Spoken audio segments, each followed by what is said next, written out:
That's it. Speaking of breaking news, of course, on my third memory, my third great decision. And that was I must have been 9, maybe 10, maybe 11. I don't know. But it came down to whatever comic book I bought first at that newsstand at the 7-Eleven. Okay. As some of you who worked with me over a couple of years, there was a time when there was a group of instructors where we actually called ourselves the Justice League. Everyone had a hero that they had assigned to themselves. It was great. It was an absolute phenomenal time. And it purely came out of the fact that they had let me have the keys to the car for a while. And yeah, that's it. I'm a nerd, and where you go, your culture spreads, right? And so,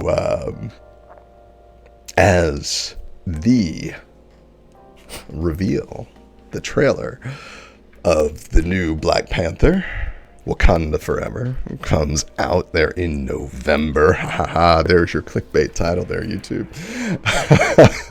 You all thought we were going to talk about something serious, didn't you? Shame on all of you.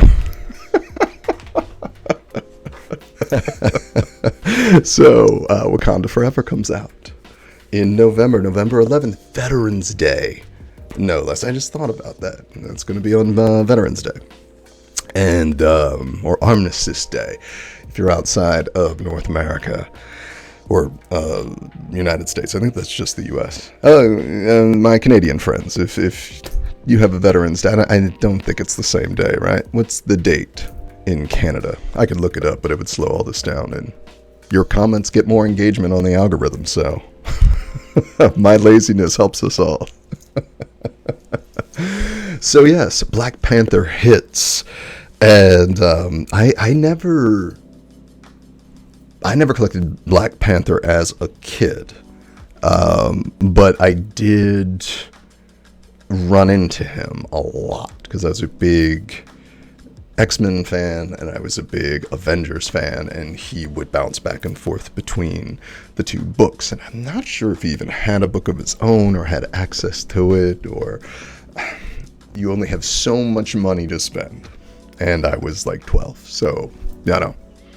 Anywho, I'm just saying that because I learned more about Black Panther as I got older, and I started working with, I don't know, we were talking about movies. So we were talking about movies. First and foremost, let me say that I was a fan of the first Black Panther. I am a huge fan of the Marvel movies, of course. Black Panther is not my favorite Marvel movie. I felt that I would have liked to seen a little more development of T'Challa in that. I would have liked to have seen him have a little more agency. But I think they were going for more of like the Dark Knight route, where the villain really kind of drove the story. So sometimes a weakness is going to just be a weakness, you know what I mean? And there are just Marvel movies like, I want to say like The Winter Soldier, certainly like Civil War, where the characters are just... And matter of fact, that's where Black Panther drops. And I want to say he had a little more agency in Civil War than he did in Black Panther. And when the supporting cast just kind of outshines the star, one, it makes it a great movie because you have such a vibrant supporting cast, but it does take away from the movie if your hero, if your protagonist just isn't along the way. But the sets were great. And the CGI was wonky. But there were stakes.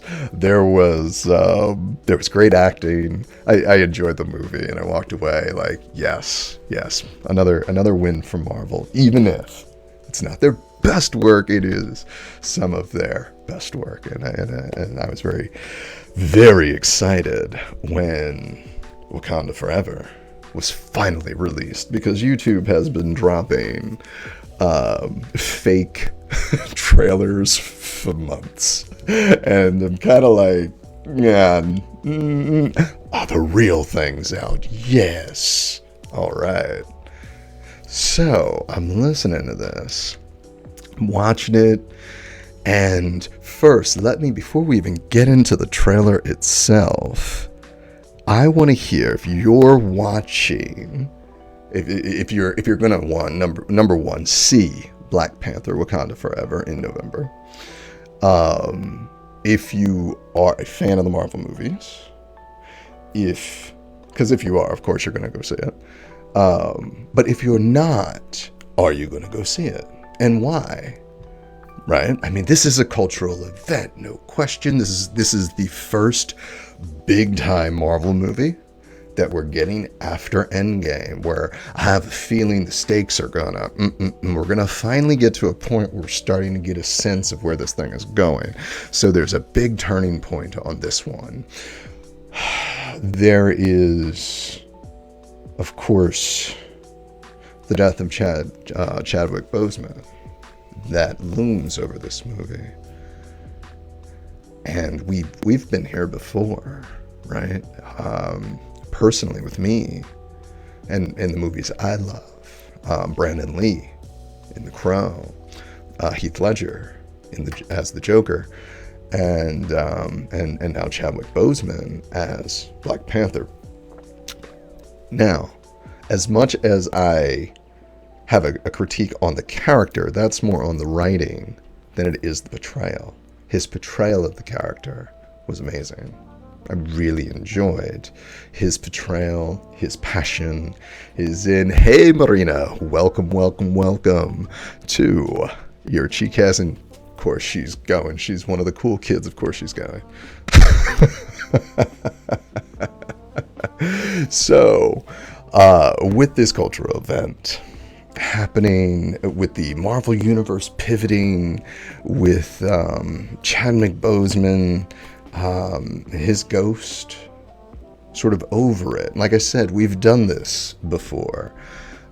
It's just a fact of reality that people pass, and we now live in a time where we all, just about all of us, leave some kind of fingerprint behind.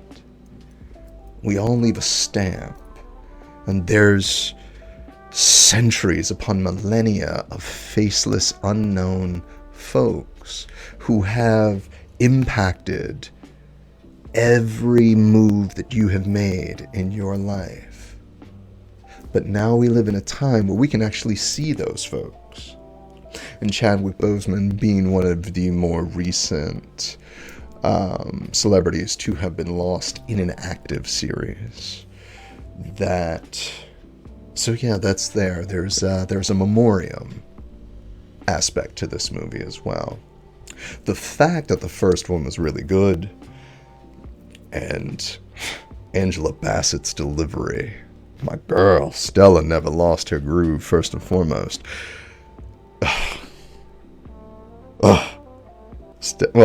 Angela,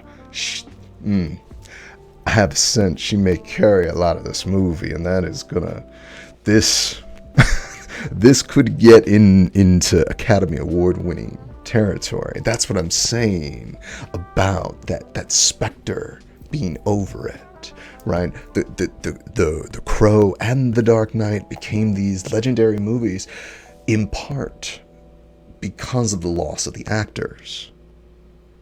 And here we are once again. So I think we are knocking on something very special. And you may be saying, oh my God, you're saying that the loss of someone's death can be a positive thing. Yeah, it can be. It's still tragic, we still mourn, but it's that mourning that pushes us, that drives us, that can fuel us into passion, into that which is worth waking up for in the morning.